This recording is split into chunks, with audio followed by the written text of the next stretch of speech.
Hi అండి, నమస్తే. Welcome to my channel voice of Lakshmi. ప్రముఖ సీనియర్ రచయిత శ్రీ పిఎస్ నారాయణ గారు రచించిన కమనీయం అనే ఒక చక్కటి కథను వినేద్దా అండి. ఈ కథ మార్చి 2011 సంవత్సరం స్వాతి సబర్వారి పత్రికలో ప్రచురింపబడింది. ఇక నవల మొదలు పెట్టబోయే ముందు మన ఛానల్ ఎవరైనా ఫస్ట్ టైం చూస్తున్నట్లయితే ఛానల్ని తప్పకుండా సబ్స్క్రైబ్ చేయండి. అలాగే నవల నచ్చితే లైక్ చేయడం మర్చిపోకండి. ఇక నవల్లోకి వెళ్ళిపోదామా? మీరు నాకు రేపు ఉదయం 10 గంటల్లోగా మీ పూర్తి బయోడేటా ఇవ్వాలి అంది అరుణ. తల ఊపాడు మధు. అప్పుడే నేను నా వివరాలు పూర్తిగా రాసి మీకు ఇస్తాను, గుర్తుంచుకోండి, ఫోటోలు కూడా మార్చుకోవాలి. పక్కపక్క నవ్వాడు మధు. వాళ్ళిద్దరూ అప్పుడు 7th అవెన్యూలో 33వ స్ట్రీట్లో ఉన్న రాయ్ రోగర్స్ రెస్టారెంట్లో ఓ టేబుల్ దగ్గర ఎదురెదురుగా కూర్చుని ఉన్నారు. మధు పెద్దగా నవ్వటంతో పక్క టేబుల్స్ దగ్గర ఉన్న ఒకళ్ళిద్దరూ ఒక క్షణం తలెత్తి వాళ్ల వంక చూశారు. వాళ్ళిద్దరి ముందు ఫ్రూట్ సలాడ్ ఉంది. ఎందుకు నవ్వుతున్నారు? అరుణ రోషంగా అతడి వంక చూస్తూ అడిగింది. మనిద్దరం దాదాపు ఒకే సమయంలో ఇండియా వెళ్తున్నాం, అక్కడ 1 నెల రోజులు ఉంటున్నాం. మీ వాళ్లను మా వాళ్లను మా ఇంట్లో హాల్లో కూర్చోబెట్టి మనం మేడ మీద నా గదిలో కంప్యూటర్లో గేమ్స్ ఆడుకుంటే ఓ పావుగంటలో మనిద్దరి వివరాలు ఆ నలుగురికి కంఠోపాఠం అవుతాయి. ఇక వశిష్ఠుల వారు వచ్చి పంచాంగాన్ని క్షుణ్ణంగా పరిశీలించి మంచి ముహూర్తం పెట్టేయటమే తరువాయి అన్నాడు. మధు అనబడే మధుసూదన్ చొరవగా ఆమె అరచేతి మీద తన చేతిని వేసి మధ్యవేలితో గిలిగింతలు పెడుతూ, మనసును నిగ్రహించుకోవటం తేలిక, శరీరం అదుపు తప్పితే దాన్ని ఆపటం ఎవరి తరం కాదు అంది చేతిని వెనక్కి లాక్కుంటూ. మనస్సు చేతిలో పగ్గాలు ఉంటే శరీరాల్ని ఎవరు ఎంతగా కవ్వించినా నిగ్రహాన్ని కోల్పోవు అన్నాడు మధు తన చేతిని ఇంకాస్త ముందుకి తీసుకువెళ్తూ. వాళ్ళిద్దరూ న్యూయార్క్లో ఒకే సాఫ్ట్వేర్ కంపెనీలో పనిచేస్తున్నారు. 5 ఏళ్ల క్రితం అమెరికా వచ్చిన మధు 2 సంవత్సరాల క్రితం మరో కంపెనీ నుంచి అందులోకి మారాడు. అరుణ సంవత్సరం క్రితం భారతదేశాన్నించి వచ్చి సరాసరి అదే కంపెనీలో చేరి అతడి టీంలో మెంబరై 6 నెలల్లోనే అతి దగ్గరై తర్వాత 1 నెల రోజుల్లోనే మనం వివాహం చేసుకుంటే ఎలా ఉంటుంది అనే ప్రశ్న ఉదయించగా ఇద్దరూ సమాధానం వెతుక్కుంటున్నారు. మా అక్కయ్య బావ నా మనసెరిగిన ఆత్మీయులు. ఒక విధంగా చెప్పాలంటే అమ్మా నాన్నలకు కూడా చెప్పుకోలేనివి వాళ్ళ ముందు నోరు విప్పి చెప్పుకుంటాను. లండన్లో ఉన్నవాళ్ళు మీ వివరాలను, ఫోటోలోని మిమ్మల్ని చూసి ఓకే చేయాలి, అప్పుడే నేను నా తల్లిదండ్రులకు చెప్పేది చాలా దృఢంగా అంది. వాళ్ళకి నేను నచ్చకపోతే? నచ్చిన వాళ్ళ దృష్టిలో ఇప్పటికే నీకు తగిన మరొకరు ఉంటే నాకు నో చెప్తే? ఫైన్, అదే వాళ్ళ ఉద్దేశం అయితే నష్టమే ఉంది. మన కంపెనీలో మీరు ప్రాజెక్ట్ మేనేజర్గా ఉంటారు, నేను అనలిస్ట్గా ఉంటాను. మన స్నేహం స్నేహంగానే ఉంటుంది. ఈసారి అరుణే పెద్దగా నవ్వింది. కానీ ఆ నవ్వులో కమనీయత లేదు. తడిసి ముద్దై గొంతు జీరబోగా గుండె పగుళ్ళు తీస్తున్నట్లే ఉన్నా ఆ భయం అర్థం లేదనిపించేలా ఉంది అని అతడు అనుకోవాలి అన్నట్టుగా ఉంది. తలగొక్కున్నాడు మధుసూదన్. ఓకే, నాకు హైదరాబాద్కు సోమవారం ఫ్లైట్కు కన్ఫర్మ్ టికెట్ దొరికింది. మనం ఎప్పుడు కలుస్తున్నావు తిరిగి? ఈవేళ శుక్రవారం, ముందు రేపు సాయంత్రం ఇక్కడే కలుస్తాం. మీరు నాతో ఎయిర్పోర్ట్కి వస్తున్నారు. నేను లండన్లో 4 రోజులుండి శుక్రవారం నాడు హైదరాబాద్ నుంచే సాయంత్రం 6 గంటలకు రింగిచ్చి అక్కడ ఎక్కడ కలిసేది చెప్తాను. ఈలోగా మీరు మీ వాళ్ళు మీ ఇంటికి మా వాళ్ళు వచ్చినప్పుడు ఆదరపూర్వకంగా ఆహ్వానించేలా ఏర్పాట్లు చేయండి. ఓకే? ఫైన్, బాగుందమ్మా. నేను మా వాళ్లను రెడీ చేసి నీకోసం నోరు తెరుచుకొని చూస్తూ ఉంటాను అన్నాడు కాస్త ఎగతాళిగా. వద్దు, మీ ఇల్లు మూసీకి చాలా దగ్గరలో ఉన్నదని చెప్పినట్లు గుర్తు. అక్కడ దోమలు జాస్తి అన్నది నోటికి చేయడ్డం పెట్టుకుని నవ్వాపుకుంటూ అరుణ. ఆమె నెత్తిన చెయ్యెత్తి ముట్టాడు. అదే నేననేది, స్నేహం అంటే మనసులే కలవాలి, అంతేకాని శరీరాలు రాసుకు పూసుకు తిరగనక్కర్లేదు. మీ బామ్మకి ఎన్నేళ్ళు? ఆమె పైకి పోయి 16 ఏళ్ళయింది. అమ్మమ్మకు ఎన్నేళ్ళైతేనే? లక్షణంగా తెల్లవారుజామున 5ంటికే స్నానం చేసి దేవుడి మందిరం ముందు కూర్చుని గంటకు గానీ లేవదు. పీట మీద నుంచి లేస్తూ అమ్మ అయ్యా అని కూడా అనదు. అలా చెప్పరాదు, ఆమె చాదస్తమే నీకు వచ్చింది. ఆ రూట్లో వస్తున్నారా మీరు? ఒక్క మా అమ్మమ్మ కాదు, భారతీయ సంస్కృతిని అలాంటి ఎందరో కాపాడుతున్నారు. వాళ్లకు మనం ప్రతినిధులం అవ్వాలనేదే నా కోరిక. అయితే మీది పెద్ద చాదస్తుల కుటుంబం అన్నమాట. నేను జాగ్రత్తగా ఉండాలి. మంగళసూత్రం కట్టేటప్పుడు కూడా మెడ మీద గులిగింతలు పెట్టకూడదా నిన్ను? My God. తర్వాత వశిష్ఠుల వారు మంచి ముహూర్తం పెట్టేటంత వరకు. ఆమె బుగ్గలు ఆ మాట చెప్తున్నప్పుడు కందాయి. ఓకే ఓకే, ఒక పని చేద్దాం. మంగళసూత్రం కట్టగానే అందరినీ భోజనాలకు ప్లేట్లు పట్టుకుని పరిగెత్తమని, మనం మరోవైపు నుంచి ఎవ్వరికీ కనపడకుండా హనీమూన్కి వెళ్ళిపోదాం. మా అమ్మమ్మను తీసుకున్నా తలకాయ కొట్టుకున్నాడు మధు. ఆమెందుకు మధ్యలో? మరి కాలేసిన అట్ల కాడ ఎప్పుడూ ఆమె దగ్గరే ఉంటుంది కదా. మరోసారి నోటికి చేయడ్డం పెట్టుకుంది అరుణ. ఇద్దరూ లేచి బయటకొచ్చారు. టాఫీలు కొనాలి. నువ్వే మీ ఇంటికి పిల్లవి, ఇక్కడ తిన్నవి చాలేదా? మా అక్కయ్యకు ఓ పింకీ మరో పెంకీ ఉన్నారు. హైదరాబాద్లో మా బాబాయ్ పిల్లలున్నారు. ఆ పైన నా స్నేహితురాళ్ళు 2-3 అవి వాళ్లకు. మీరు మీ వాళ్ళకి తీసుకెళ్లరా? మా అమ్మ నాన్నే తినాలి. డిపార్ట్మెంట్ స్టోర్స్ నుంచి బయటకు వచ్చేటప్పటికి మరో అరగంట పట్టింది. అరుణ వాళ్ళకి వీళ్ళకి అంటూ పేరు పేరున చాలా కొంది. ఆమె అమెరికా వచ్చిన తర్వాత మొదటిసారిగా ఇండియా వెళ్తుంది. అక్కడ ఎంతోమంది కావలసిన వాళ్ళు ఈమె తమకేం తెస్తుందా అని ఎదురు చూస్తూ ఉంటారు. 3 రోజులు బట్టి 10 షాపులకు వెళ్ళింది. అన్నీ ఒక ట్రిప్లోనే అందరికీ తీసుకెళ్లాలా? రేపు పెళ్ళైన తర్వాత నా మొగుడు టాట్ వీల్లేదంటే? ప్రామిస్, నేను ఆ మాట అనను అన్నాడు చేయి చాస్తూ కారెక్కబోతున్నవాడల్లా. అరచేతిలో టప్మని కొట్టింది. ఏమో మీ మగాళ్లను నమ్మేదెవరు అంది కొంటెగా. అరుణ మీదొట్టు, నేను చాలా మంచివాణ్ణి, భార్య విధేయుడిగానే బతికిస్తాను. చూద్దాం, మా అమ్మమ్మ పరీక్షించిన తర్వాత మీ సర్టిఫికేట్ మీద సంతకం పెడతాను. కారెక్కాడు. అరుణ డ్రైవింగ్ సీట్లో కూర్చుంది. ఇద్దరూ సేఫ్టీ బెల్ట్లు తగిలించుకున్నారు. ఇప్పుడు గంట ప్రయాణం చేసి నీ రూమ్కి వెళ్ళి చేసేదేముంది? నా అపార్ట్మెంట్కి వెళ్దాం పదా. పొద్దునే నీ గదికి వెళ్ళి లగేజ్ తెచ్చుకోవచ్చు. ఒకసారే నా సామాన్లు తీసుకుని మీ అపార్ట్మెంట్లో కాలు పెట్టడం. ఈలోగా తుమ్రీలొద్దు, తెలిసిందా అంది అతడి వైపు ముఖం తిప్పకుండానే. పోనీ టెంపరీగా నీ రూమ్కి వాళ్ళకి నేను వచ్చేదా?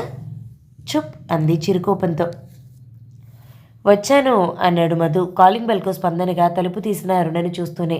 వెల్కమ్ అంది వెనుతిరుగుతూ అరుణ. భయపడ్డాను అన్నాడు మధు మెడ వెనక్కి తిప్పి. దేనికో అంది. పెళ్లి కావాల్సిన అందమైన ఆడపిల్ల ఒంటరిగా ఉన్న అపార్ట్మెంట్లోకి ఓ యువకుడు, అందున ఆమెకు ఇష్టడు వస్తే ఎక్కడ మీ అమ్మమ్మ కాలే అట్లకాడ గురి చూసి ఇండియా నుంచి విసురుతుందేమోనని మురిపెంగానే వింది అరుణ. ఆమె బుగ్గలు సొట్టలు పట్టడంతో అందం మరింత పెరిగిందనిపించగా చొరవగా ఆమె చేతిని పట్టుకుని కూర్చో, నీకు కొన్ని చెప్పాలి అన్నాడు. ఓ అడుగు దూరంగానే కూర్చుంటాలే, కంగారు పడిపోకు. అతడి చేతిలో ఉన్న తన చేతిని ఆమె లాక్కోలేదు. ఓసారి వాకిడి తలుపుకు తాళం పడిందా లేదా అన్నట్లుగా చూసింది. మంచు కురుస్తోంది బయట. లోపలంతా చల్లగా ఏసీ ఆన్ చేసినట్లుగా ఉంది. చెప్పండి అంది అతడి పక్కగా సోఫాలో కూర్చుంటూ. మధు ఆమెను కవ్విస్తున్నట్టుగా కాస్త పక్కకి జరిగాడు. నా కాబోయే మొగుడు బహు చిలిపివాడని నాకు తెలుసు. అన్నీ అడ్డదిడ్డ పనులు చేస్తూ ఉంటాడు అంది అతడి వైపుకు వంగి అతడి జుట్టు రేపిస్తూ. విచిత్రంగా ఆమె వంక చూశాడు మధు. ఎడారిలో దాహార్తుడికి చల్లని నీరు దొరికినంత ఆనందంగా ఉంది అన్నాడు ఆమె చూపుతున్న చొరవకు తికమక పడుతూ. రాత్రి మా అక్కయ్యకు మీ వివరాలు ఫోటో నెట్లో పంపేశాను. గోయహెడ్ అంటూ పచ్చజెండా ఊపేసింది వెంటనే. ఇక అమ్మా నాన్నల అంగీకారం తీసుకోవటం బహుతేలిక. ఇప్పుడు మీ సంగతేదో మీరు చూసుకోవాలి. అంతా చాలా ఆనందంగా ఏ ఇబ్బందులు లేకుండా జరిగిపోవాలనేది నా కోరిక. నాకు ఏ ఇబ్బంది లేదు. అమ్మ నేనేం చేసినా కాదనదు. మా నాన్న నాకు కన్న తండ్రే కాదు, గురువు, స్నేహితుడు. ఆయన మాటకు నేనెంత గౌరవం ఇస్తానో నా మాటకు ఆయన అంత విలువ ఇస్తాడు. నా వైపు నుంచి మన వివాహానికి ఎలాంటి అడ్డంకులు ఉండవు. చటుక్కున అతడి చేతుల మీద చేయి వేసింది అరుణ ఆప్యాయంగా. ఒక్క రాత్రిలోనే ఎంత మార్పు వచ్చింది నీలో? మీ అక్కిచ్చిన సిగ్నల్ నీకు బహు ఆనందాన్ని కలిగిస్తుందన్నమాట అన్నాడు కళ్ళు చికిలించి ఆమెను ఆవగా దగ్గరకు తీసుకోబోతూ. చేతులు పట్టుకోవటం వరకే పాస్పోర్ట్ దొరికింది. వీసా వస్తేనే మీ మురిపాలకు, ముద్దులకు, కౌగిలింతలకు అనుమతి దొరికేది. బాగా చల్లగా ఉంది, కానీ కోక్ తెస్తానుండండి. శరీరాలు ఇంకా చల్లబట్టానికా? శీతలం శీతలేన ఉష్ణం అని పకపక నవ్వుతూ లేచి వెళ్ళి ఫ్రిడ్జ్ తెరిచింది అరుణ. నేను ఎదురు సోఫాలో కూర్చుంటాను. మీ ఇష్టం, ఎంతసేపు అయినా ఎన్నైనా చెప్పొచ్చు. మనం బయలుదేరటానికి ఇంకా గంట టైం ఉంది. ఆ పైన 1 గంట సేపు ఎయిర్పోర్ట్కు వెళ్ళేంత వరకు కారులోనే ఉంటాం. మధు క్షణం ఆగాడు ఆమెనే చూస్తూ. నేను శాశ్వతంగా అమెరికాలోనే ఉండిపోవాలని నిర్ణయించుకున్నాను అన్నాడు. ఫైన్, ఎందుకన్నో తెలుసుకోవచ్చా? ఆసక్తిగా అడిగింది. నా మరో ప్రాణం ఇక్కడే ఉంటుంది కనుక. ముందు కాళ్లకు బంధం వేస్తున్నారన్నమాట. అఫ్కోర్స్ నాకు అంగీకారమే. మా అక్కయ్య నిర్ణయం అదే. తన పిల్లలు లండన్ వాతావరణానికి అలవాటు పడ్డారు కాబట్టి ఆ ప్రదేశాన్ని వదిలే ప్రసక్తే లేదు అంటుంది అది కూడా. మరి మీ ఇద్దరూ ఇలా విదేశాల్లో ఉండిపోతే మీ పెద్దవాళ్ళ మాట ఏమిటి? వాళ్లకు మేమిద్దరమే కూతుళ్ళం. మేమెక్కడుంటే వాళ్ళు అక్కడే ఉంటారు. లేదు, హైదరాబాద్ వదలము అంటే మనమే అప్పుడప్పుడు వెళ్ళి చూసి రావాల్సి ఉంటుంది. అయినా ఈ సమస్య మీకు ఉన్నదే కదా. మీరు మీ వాళ్ళకొక్కరే. నేను చిన్నతనం నుంచి వాళ్ళ దగ్గర ఎప్పుడూ లేను కనుక నేను ఎక్కడున్నా వాళ్ళకేం అభ్యంతరం ఉండదు. అదేమిటి అంది చిత్రంగా అతడి వంక చూస్తూ. నేను హాస్టల్స్లో ఉండి చదువుకున్నాను. మా అమ్మ నాన్న ఉద్యోగస్తులు. మరి ఇంట్లో నీకులాగా కాలేసిన అట్లకాడ పట్టు కూర్చుండే అమ్మమ్మ కానీ బామ్మ కానీ లేరు నాకు. అతడి మాట తీరుకు నవ్వొస్తున్నా బిగబట్టుకుంది అరుణ. ఇక్కడే ఇల్లు కట్టుకుందాం. సొంత ఇల్లే కదా మరి స్వర్గసీమ. అందులో పావురాళ్ళం అవ్వాలి మనం. చిలక గోరంకల్లా ఉందాం. మొదటి 3-4 సంవత్సరాలు మన ఇంట్లో మనమే పిల్లలం. ఖాళీ కోక్ డబ్బాలు వేస్ట్ బ్యాగ్లో పడేసి వచ్చి ప్రయాణానికి సర్దిన పెట్టెల్ని తెచ్చి సోఫా పక్కన పెట్టింది. అతడు లేచి నిలబడుతూ, వీటిని కారులో పెట్టొస్తాను. అన్నీ అనుకున్నట్లుగా జరిగితే భారతదేశం నుంచి తిరిగి వచ్చిన తర్వాత మొట్టమొదటిసారిగా నీ కుడిపాదాన్ని నా అపార్ట్మెంట్లో పెడతావు అన్నాడు తన్మయంగా ఆమెనే చూస్తూ. ఆమె ఆత్రంగా ముందుకొచ్చింది. మధు చేతిని గట్టిగా పట్టుకుని అతన్ని ఆనుకుని నిల్చుంటూ, చంద్రుడు వెన్నెల కురిపిస్తూ ఉంటే తార తేనె తాగుతూ ఆ వెన్నెలే ఓ నదిలా కనపడగా తనివి తీరా జలకాలాడుతుందట అన్నదే అతడి కళ్ళలోకి చూస్తూ. అతడు చటుక్కున ఆమె చేతినందుకుని ముద్దు పెట్టుకుంటూ, అలా జలకాలాడుతూ తమరు కూర్చుంటే ఎక్కాల్సిన విమానం ఈ అందాల భామ లేకుండానే ఆకాశంలో ఎగిరిపోతుంది. మరో విమానంలో నీకు చోటు దొరికేటంత వరకు మనం ఇలాగే పెట్టెలు పట్టుకుని ఒకళ్ళనొకళ్ళం చూసుకుంటూ నిల్చోవాలి అన్నాడు తలుపు తీస్తూ. ఒక్క నిమిషం, మళ్ళా ఏమైంది తల్లి? దబదబా కిచెన్లోకి పరిగెడుతున్నట్టుగా వెళ్ళి పంచదార డబ్బా తెచ్చి నోరు తెరవండి ప్లీజ్ అంది. దేనికి? చెప్తాను మొగుడా, నోరు తెరవాలి. అతను నోరు తెరిచాడు. ఓ స్పూన్ పంచదార తీసి అతడి నోట్లో పోస్తూ, మీరు నా నోట్లో కాస్తంత పోసి మన భవిష్యత్తంతా ఇలాగే తీయగా ఉండాలని తథాస్తు దేవతలను మొక్కుకోండి అంది అరుణ. రాత్రి 12 గంటలు. శంషాబాద్ విమానాశ్రయంలో అమెరికా నుండి వచ్చిన ఎయిర్ ఇండియా బోయింగ్ ఆగింది. భారతదేశంలో విమానం దిగి బయటకు వచ్చిన మధుసూదన్కు ఈ వాతావరణం ఉక్కబోస్తున్నట్లుగా అనిపించింది. అన్ని విభాగాలు దాటుకుంటూ లగేజ్తో బయటకొచ్చాడు. అరగంట తర్వాత అతడు తల్లిదండ్రి వచ్చారేమోనన్నట్లుగా నలువైపులా చూశాడు. వాళ్ళని చూసి అప్పటికే 5 సంవత్సరాలైంది. ఎప్పుడూ వారానికోసారి నాన్న ఫోన్ చేస్తూ ఉండేవాడు. ఈ మధ్య అది తగ్గింది. అమ్మ నెలకో 2 నెలలకో ఒకసారి హలో అంటుంది. అది మామూలే. తన హాస్టల్ జీవితము, తన ఒంటరి బ్రతుకు గుర్తొచ్చింది. హలో వెనక నుండి ఎవరో పిలిచారు. చటుక్కున మెడను పక్కకు తిప్పాడు ఆలోచనలను కట్టిపెట్టి. పలకరించింది ఆప్తమిత్రుడు చైతన్య. తనకు తెలుసు ఎవరొచ్చినా రాకపోయినా చైతన్య వస్తాడని. చేతులు కలుపుకున్నారు. ఆప్యాయంగా ఒకళ్ళనొకళ్ళు కౌగిలించుకున్నారు. నువ్వేం మారలేదురా, కాస్త తెల్లబడ్డావు అంతే అన్నాడు చైతన్య మిత్రుడి చేతుల్లోని సూట్ కేసుని అందుకుంటూ.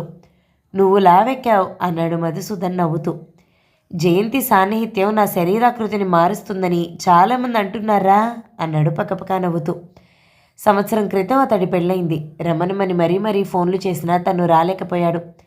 ఇప్పుడు తనకి రావాలని లేదు, కానీ వచ్చాడు. కారణం 2 నెలల క్రితం తల్లి మొదటిసారిగా అన్నమాట. ఒక్కసారి రాకూడదట్రా, నిన్ను చూసి చాలా రోజులైంది. ఆ మాట అంటున్నప్పుడు ఆమె కంఠం జీరబోవటం గమనించి ఆలోచనలో పడ్డాడు తను. అదో కొత్త అనుభూతి. తను ఫోన్ చేసినప్పుడు క్షేమ సమాచారాలను ముక్తసరిగా అడిగినా తనని చూడాలనే కోరికను ఇంతవరకు ఎన్నడూ ఆమె వ్యక్తం చేయలేదు. అందుకే తను బయలుదేరదామనుకున్నది. అందున తరచూ ఫోన్లో మాట్లాడుతూ ఉండే తండ్రి తను ఫోన్ చేసినా ఇంట్లో దొరకటం లేదు. ఆయనే ఎప్పుడో 1 నెలకు ఫోన్ చేసి మాట్లాడుతున్నాడు. ఆ కంఠం వింటూ ఉంటే ఆయన ఆరోగ్యం బాగలేదనిపిస్తోంది. అదే అడిగితే అదేం లేదంటూ నవ్వి, ఇప్పుడు ఉద్యోగం నుంచి విశ్రాంతి తీసుకుంటున్నాను కదా, తీరికుంటం లేదు అన్నాడు. ఆయన మాట అర్థం కాకపోవడంతో తను నవ్వేసి ఊరుకున్నాడు. నిజమే, 5 ఏళ్ళయింది. వాళ్ళు పెద్దవాళ్ళయ్యారు. అయినా ఎన్నాళ్ల బట్టో చెప్తున్నాడు. నువ్వు వివాహం చేసుకుని ఓ ఇంటివాడివైతే నేను ఎంతగానో సంతోషిస్తానురా అంటూ. మరి తనకు 30 ఏళ్ళు వస్తున్నాయి. వాళ్ళు అలా కోరుకోవటంలో తప్పే ఉంది. ఆయన మాటలకు తను అనటమే తప్ప ఎన్నడూ సీరియస్గా ఆలోచించలేదు. ఒంటరి బ్రతుక్కి చిన్నప్పటి నుంచి అలవాటు పడిపోయాడు. మిత్రులతో స్నేహం తప్ప తన వాళ్ళ ఆప్యాయతలు తనకు తెలియదు. జీవితాంతం ఒంటరి బ్రతికే అవుతుందేమో. తనకంటూ ఎవరున్నారు? యాంత్రిక జీవితం నుండి మనసు మార్పు కోరుకోవటం లేదేమో అనిపిస్తుంది. ఎల్లప్పుడూ అప్పుడప్పుడు అంతర్మతం జరిగినా సరిగ్గా అటువంటి సమయంలోనే అరుణ తను పనిచేస్తున్న కంపెనీలో సహోద్యోగి అవ్వటమే కాకుండా తన జీవితంలోకి ప్రవేశించింది. ఆమెతో మాట్లాడుతుంటే మనసంతా ప్రఫుల్లమై కొత్త జీవాన్ని నింపుకుంటుంది. ఆమెను చూస్తుంటే నాకు వయసు వచ్చిందని తెలుస్తుంది. ఆమె ఎదురుగా కూర్చుంటే జీవితానికి కావలసిన ఆనందం ఆమె దగ్గరే దొరుకుతుందా అనిపిస్తుంది. తండ్రి మాటలు తనతో అతి తక్కువగా మాట్లాడే తల్లి కోరిక జీవితంలో వసంతాన్ని అందిస్తా ఉంటున్న అరుణ తన భారతదేశ ప్రయాణానికి దోహదం చేసినవి, తనను ప్రోత్సహించినవి. చైతన్య ముందు నడుస్తున్నాడు. వెనక మధు నడుస్తూనే నలువైపులా చూస్తున్నాడు. ఎటుపక్కనైనా అమ్మా నాన్న కనబడతారేమోనన్నట్లుగా. ప్రయాణికుల రద్దీ తగ్గింది. చైతన్య వెళ్ళి ప్రీపెయిడ్ ట్యాక్సీని తీసుకొచ్చాడు. నాన్నైనా వస్తాడేమో అనుకున్నాన్రా అన్నాడు కించిత్ బాధ గొంతును తడుపుతూ ఉండగా. చైతన్య మాట్లాడలేదు. ఈ మధ్య నాన్న కూడా నాతో సరిగా మాట్లాడుతున్నట్లు అనిపించలేదు. ఆయన చెప్పినట్లుగా నేను వివాహానికి సుముఖత వ్యక్తం చేయకపోవటం వలనేమో. గత కొంతకాలంగా నేను ఎప్పుడు ఫోన్ చేసినా అమ్మే మాట్లాడుతుంది. నాన్నతో మాట్లాడటమే కుదరటం లేదు. నిన్న కూడా ఫోన్ చేశాను విమానం ఎక్కబోయే ముందు. ఆయన ఊళ్ళో లేరేమో అన్నాడు చిన్నగా. ఆరోగ్యం బాగలేదేమో అనే భయం వేస్తుంది. అలాంటిది ఏమైనా ఉంటే అమ్మ చెప్పదా అనే నమ్మకం. ఈ సంవత్సరమే రిటైర్ అయ్యారు కదా? అవును, 6 నెలలు అవుతుందేమో. ఉద్యోగంలో ఉన్నంతకాలం క్యాంపులకు వెళ్తుండేవారు. ఆ అలవాటు మార్చుకోలేక ఇప్పుడు ఏమైనా ఊళ్ళు తిరుగుతున్నారేమో అన్నాడు పేలవంగా నవ్వుతూ. చాలా వరకు విమానాశ్రయం ముందున్న వాహనాలు వెళ్ళిపోయాయి. వాళ్ళు రాలేదు. ముందు ఆగిన టాక్సీ డోర్ తెరిచాడు చైతన్య. అప్పటికే సామాన్లు డిక్కీలో సర్దేశాడతని. టాక్సీ బయలుదేరింది. మనం ఇండియాలోనే ఉన్నావా అన్నాడు మూసి ఉన్న టాక్సీ అద్దాలలో నుంచి రోడ్లను దీపాలను చూస్తూ. శంషాబాద్ విమానాశ్రయం కొత్తగా కట్టారు కదా, చాలామంది అంటున్నారు ఇదే మాటను. చైతన్య నవ్వాడు. అర్ధరాత్రి 1 గంటప్పుడు చల్లటి గాలిలో నిర్మానుష్యమైన రోడ్ల మీద టాక్సీ ముందుకి దూసుకుపోతుంది. విశాలమైన రోడ్లు, మధ్య మధ్యలో గతుకుల బాటలు. 5 సంవత్సరాల తర్వాత వస్తున్న తన్ని చూడటానికి ఆత్రంగా నాన్న రాలేదు, అమ్మ రాలేదు. గుండెల్లో నుంచి బాధ ఎగదన్నుకొస్తుంది. తన రాక వాళ్ళకేమాత్రం ఉత్సాహాన్ని కలిగించటం లేదా? కడుతున్న ఫ్లైఓవర్, పక్కగా గతుకుల బాట, చిన్నగా పోతున్న టాక్సీ. వాళ్ళొచ్చి తన కోసం వెతుక్కుంటున్నారేమో. తల విదిలించాడు. వస్తే కనబడకుండా ఉండరు. నీ సంసారం ఎలా ఉంది? అమ్మ కులాసానా? మధు అడిగాడు చైతన్య చేతి మీద చేయి వేసి. కులాసాని. 1 నెల రోజులైంది. ఢిల్లీ వెళ్ళింది అన్నయ్య దగ్గరకు. నిన్నెప్పుడూ తలుచుకుంటూ ఉంటుంది. మధు గుండె బరువెక్కింది. స్నేహితుడి తల్లి తనని గుర్తు చేసుకుంటున్నప్పుడు తన తల్లి ఎయిర్పోర్ట్కి ఇన్ని సంవత్సరాల తర్వాత తను వస్తున్న తాతతో రాకపోవటం, నాన్న రాకపోవటం మనసు మూగబోతుంది. ఆరోగ్యాలు బాగలేక రాలేదా? ఫోన్లో ఎప్పుడు చూచాయిగా కూడా మాట అనలేదే. దిల్షుక్ నగర్ వెళ్ళేటప్పటికి 2 గంటలైంది. ట్యాక్సీ తన ఇంటి గేటు ముందు ఆగింది. తెలియని ఉద్విగ్నత. ఎంతో కాలం తర్వాత చూస్తున్న తన సొంత ఇల్లు, అమ్మ నాన్న ఉన్న ఇల్లు. ఆ ఇంటి హాల్లో దీపం వెలుగుతుంది. తన రాకకు ఎదురు చూస్తున్నట్లుగా. కారు ఆగుతూ ఉండగానే తెరుచుకున్న తన ఇంటి సింహద్వారం ముందు మధు కారు దిగి నేల మీద కాలు పెట్టాడు. వడివడిగా అడుగులు వేసుకుంటూ గేట్ తీసుకుని లోపలికి వెళ్ళాడు. వరండా మెట్లెక్కుతూ ఉండగానే తలుపక్క నుంచి గడప దాటి బయటకు వచ్చిన తల్లిని చూశాడు. చలికి తట్టుకోలేనట్లుగా ఆమె వంటి మీద చేతులున్న స్వెటర్ వేసుకుని ఉంది. చీర కొంగును తల నిండా కప్పుకొని ఉంది. మరో 4 అడుగులు ముందుకు వేసి ఆమె ముందుకెళ్ళి పాదాలకు నమస్కరించాడు. అమ్మా, బావున్నావా అంది ఆప్యాయంగా. కంఠం జీరపోయింది. బాగానే ఉన్నానన్నట్లు తల ఊపాడు. నాన్న లేరా? లోపలికి రా అంటూ ఆమె వెనుతిరిగింది. అతడు తడబడే అడుగులతో లోపల కాలు పెట్టాడు. నమస్తే ఆంటీ. మధు వెనక పెట్టెలు పట్టుకుని వచ్చిన చైతన్య ఆమెను చూస్తూనే అన్నాడు. ఆమె నిశ్శబ్దంగా తల ఊపింది. వాళ్ళ స్నేహం ఆమెకు తెలుసు. నేను పొద్దున్నే వస్తాను అన్నాడు చైతన్య మిత్రుడి భుజం మీద చేయి వేసి. ఇంత చీకట్లో ఏం వెళతావు? ఇక్కడే పరుకోరాదట్రా. ట్యాక్సీ ఉంది కదా, 5 నిమిషాల్లో వెళ్ళిపోతాను. నువ్వు విశ్రాంతి తీసుకో. ఉదయం 9 గంటలకల్లా నీ ముందుంటాను అంటూనే అతడు వెనుతిరిగి వరండా దాటి మెట్లు దిగి వెళ్ళిపోయాడు.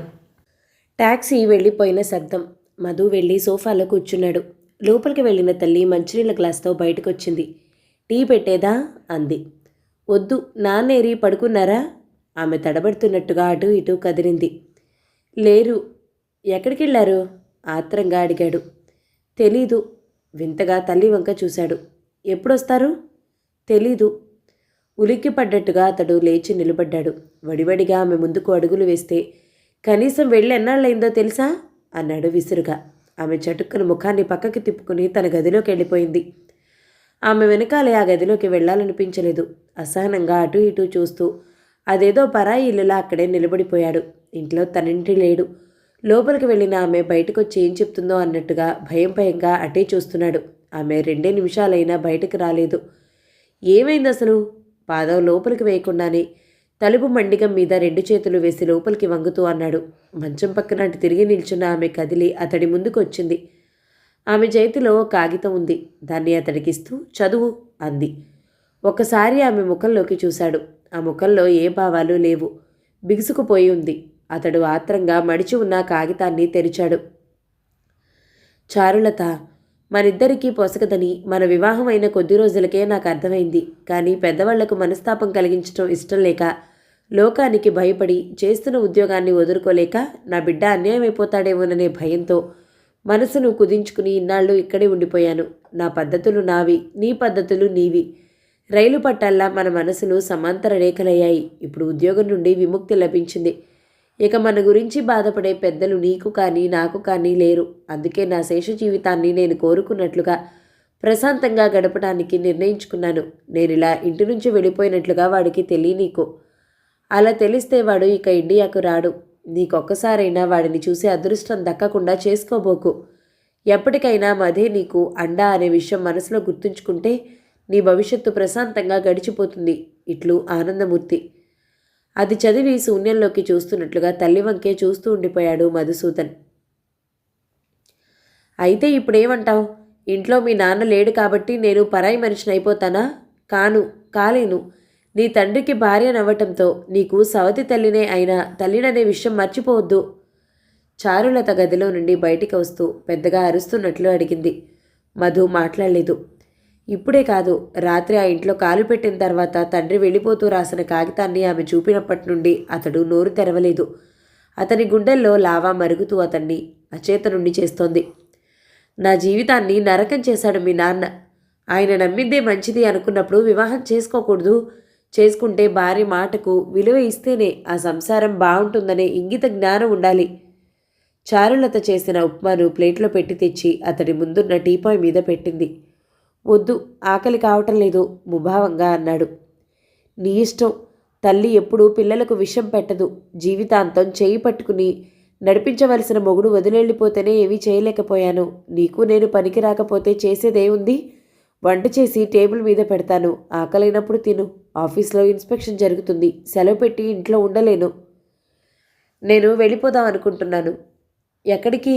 బిగుసుకుపోయినట్లుగా అక్కడే నిలబడిపోయింది. ఇక్కడ ఉండలేను. ఆమెకు చరుణ కోపం వచ్చింది. అదే నేను చెప్పింది నీకు.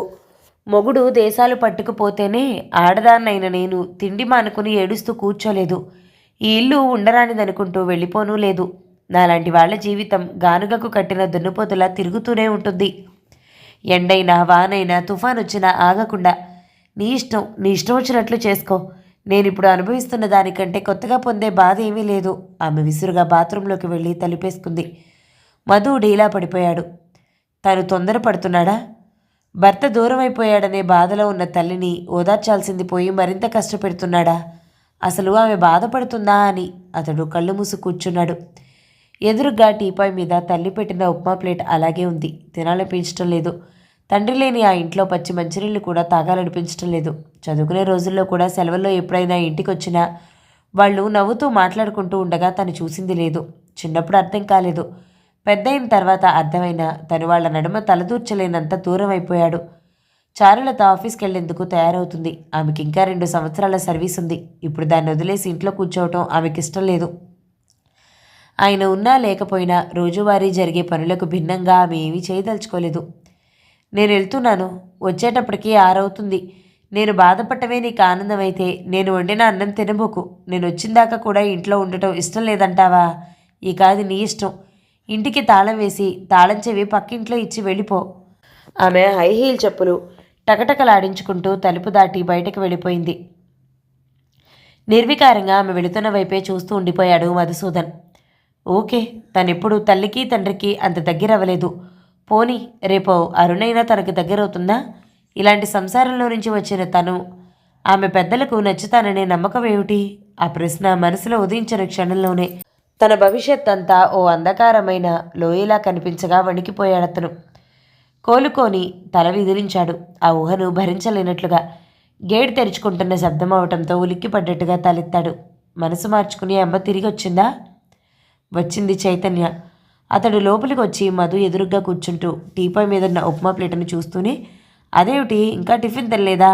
ఆంటీ ఏది అన్నాడు ఆత్రంగా. ఆఫీస్కి వెళ్ళింది. సెలవు పెట్టకపోయిందా? వీలు పడదట. అయినా ఉండి ఏం చేస్తున్నావే? అదేమిటి అలా మాట్లాడుతున్నావు? ఇన్ని సంవత్సరాల తర్వాత వచ్చావు నువ్వు, మాట్లాడుకోవడానికి కబుర్లే లేవా అన్నాడు నవ్వుతూ చైతన్య. అంకుల్ కూడా బయటికి వెళ్ళారా? నీకు అర్థం కాదురా చైతన్య మా ఇంటి పరిస్థితి అన్నాడు పేలవంగా నవ్వుతూ మధు. నేను పుట్టిన తర్వాత ఈ ఇంట్లో గడిపిన రోజుల కంటే హాస్టల్లో గడిపిన రోజులే ఎన్నో రెట్లు ఎక్కువ. నాకే తెలియదు ఇంట్లో ఏం జరిగేది. నాకు అప్పుడప్పుడు అనుమానం వచ్చినా ఏమీ చేయలేని స్థితిలో ఉండిపోయేవాణ్ణి. అంతేకాదు ఎప్పుడూ ఇది స్వంత ఇల్లులా నేను భావించలేదు. దేశం విడిచి వెళ్ళి 5 సంవత్సరాలైనా తిరిగి ఇంటికి రావటానికి అందుకే నేను అంతగా ఉత్సాహాన్ని చూపించలేకపోయాను. కానీ వాళ్ళిద్దరి నడుమ విభేదాలు ఇంతగా దిగజారిపోయాయని నాకు ఈనాటి వరకు తెలీదు. ఆయన ఈమెను వదిలేసి వెళ్ళిపోయాడు. ఎక్కడికి వెళ్ళాడో తెలీదు. మై గాడ్, నిజమా? నిజం, పచ్చి నిజం. ఎన్నాళ్ళైంది? 6 నెలలు అయ్యుండొచ్చు. ఈ 6 నెలల్లో ఒక్కసారి కూడా నువ్వు ఆయనతో మాట్లాడలేదా? నేను చేసినప్పుడు దొరికేవాడు కాదు. ఇంట్లో లేడేమోలే అనుకునేవాణ్ణి. ఎప్పుడో అప్పుడు ఆయనే ఫోన్ చేస్తూ ఉండేవాడు. అందుకే నాకు ఎలాంటి అనుమానమూ రాలేదు. నువ్వు అమెరికా వెళ్ళిన కొత్తల్లో 2-3 సార్లు వచ్చాను. క్యాజువల్గా ఎలా ఉన్నారు అంటూ అడిగి వెళ్తూ ఉండేవాణ్ణి. తర్వాత ఇటు పక్కకు వచ్చినప్పుడు వచ్చినా సామాన్యంగా ఎప్పుడూ ఇంటికి తాళం వేసే ఉండేది, ఇద్దరు ఉద్యోగస్తులు అవ్వటంతో. మధు లేచి టీపై మీద ఉన్న టిఫిన్ ప్లేట్ను తీసుకెళ్లి డైనింగ్ టేబుల్ మీద పెట్టి మరో ప్లేట్ను దాని మీద మూతగా పెట్టాడు. పద అలా బయటికి వెళ్దాం అన్నాడు. టిఫిన్ తిన్నరాదు? కాదులే పద అంటూనే తన గదిలోకి వెళ్ళి తను తెచ్చిన సూట్ కేసుల్లో నుంచి ఓ అట్టపెట్టి తీసుకొచ్చి చైతన్యకిస్తూ, ఇది నీ కోసం తెచ్చానురా అన్నాడు. అది హ్యాండీక్యామ్. ఇంత ఖరీదు ఎందుకు తెచ్చావురా? దానికి విలువ కట్టకు, ప్రేమతో తెచ్చాను. ఇద్దరూ బయటకు వచ్చారు. మెయిన్ రోడ్డు మీదకు వచ్చి ఎదురుగా ఉన్న హోటల్లోకి వెళ్ళారు. ఇప్పుడు నన్నేం చేయమంటావు? మధు అడిగాడు చైతన్యని చూస్తూ. కొద్ది క్షణాల పాటు చైతన్యకు ఏం సమాధానం చెప్పాలో అర్థం కాలేదు. అసలు వాళ్ళ మధ్య అభిప్రాయ భేదాలు ఎందుకు వచ్చాయి? తెలీదు.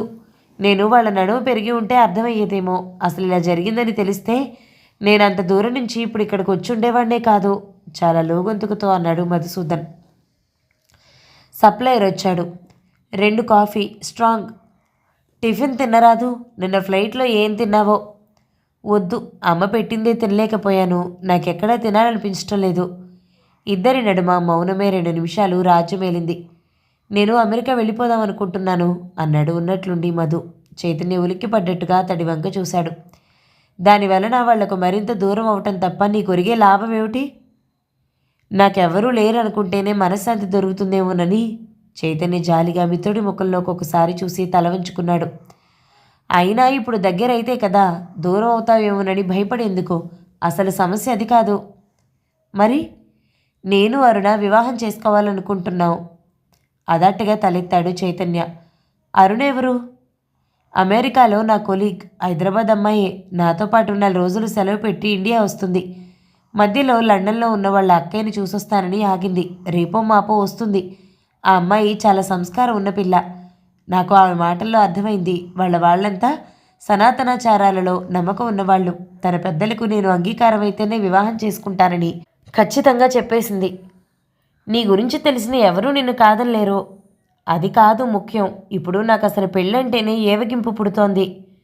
నాన్సెన్స్, పిచ్చి పిచ్చి ఆలోచనలతో బుర్ర పాడు చేసుకోబోకు. 2 రోజులు ప్రశాంతంగా నిన్ను నువ్వు అదుపులో పెట్టుకో. అన్నీ సవ్యంగా జరుగుతాయి. తొందరపడి ఏ నిర్ణయాలు తీసుకోకూడదు. పొగలు కక్కుతున్న కాఫీని వాళ్ళ ముందు పెట్టి వెళ్ళాడు సప్లయర్. ఇద్దరూ చెరో కప్పును ముందుకు లాక్కున్నారు. ఒకటి మాత్రం నిజం, మా అమ్మ నాన్న వివాహం చేసుకుని విడిపోయారు. ఈ పరిస్థితుల్లో నన్ను అరుణ కాదంటే మాత్రం నేను జీవితాంతం బ్రహ్మచారిగానే ఉండిపోతాను. నీకేం చెప్పాను? వేడి మీద నిర్ణయాలు ఎప్పుడూ అసనిపాతమే. నువ్వేం మాట్లాడొద్దు. నా కుటుంబం గురించి తెలుసుకున్న అరుణ తల్లిదండ్రులు నన్ను వారి అల్లుడిగా అంగీకరిస్తారని నేననుకోను. నీ కుటుంబ స్థితికి నువ్వెలా బాధ్యుడు అవుతావు? అందుకు వాళ్ళు తిరస్కరిస్తారనుకోవటంలో అర్థం లేదు. నేను మా వాళ్లను అరుణ తల్లిదండ్రులకు కలుపుతానని మాట ఇచ్చాను. ఇప్పుడు అది నా వల్ల అయ్యే పని కాదు కదా. నేను నిజాల్ని దాచి ఆమెను మోసం చేయలేను. అలా చేయటం అంటే నన్ను నేను చంపుకోవటమే. అందుకే ఆమె వచ్చేలోగానే నేను అమెరికా వెళ్ళిపోవాలని. ఇప్పుడు నువ్వు ఇక్కడి నుండి పారిపోయినా 4 రోజుల తర్వాత ఆమెను అమెరికాలో చూడకుండా తప్పించుకోలేవు కదా. అప్పుడు జరిగిన దానికి క్షమాపణలు చెప్పుకుంటాను. చైతన్య కొద్ది క్షణాలు ఆలోచిస్తున్నట్టు మౌనంగా ఉండిపోయాడు. అలా కాదు, ఆ అమ్మాయి వచ్చే వరకు ఉండు. ఇద్దరూ విషయాన్ని చర్చించుకుని ఓ నిర్ణయానికి వస్తే ఎంతో ఉత్తమంగా ఉంటుంది. ఆమెకు అంగీకారం అయితే నిన్ను తీసుకెళ్ళి వాళ్ళ పెద్దవాళ్లకు పరిచయం చేస్తుంది. లేదంటావా మీరు స్నేహితులుగానే ఉంటారు. నీ నిజాయితీ మీ స్నేహాన్ని నిలబెట్టగలుగుతుంది. ఆమె లేకుండా నాకు భవిష్యత్తే లేదనిపిస్తుంది. ఆమె నన్ను కాదంటే ఏం చేయాలో తెలియని అయోమయంలో పడుతున్నాను. కళ్ళ ముందు భూమి కృంగిపోతున్నట్టుగా, ఏ క్షణాన్నైనా తను అందులో పడిపోవచ్చు అన్నట్లుగా అతడి మనసు ఉనికిపోతుంది. అలజడి నిండిన మనసులతోనే ఇద్దరూ ఆ హోటల్లో నుంచి బయటకొచ్చారు. మా ఇంటికి వెళ్దాం పదా. నేను ఈరోజు ఆఫీస్కి వెళ్ళటం లేదు. ఎక్కడో తిరగటం దేనికి? అక్కడే కూర్చుందాం మాట్లాడుకుంటూ. మనసు బాగలేకపోయినా అతడి మాట కాదనేందుకు కారణం కనపడలేదు. ఇద్దరూ ఆటో ఎక్కారు.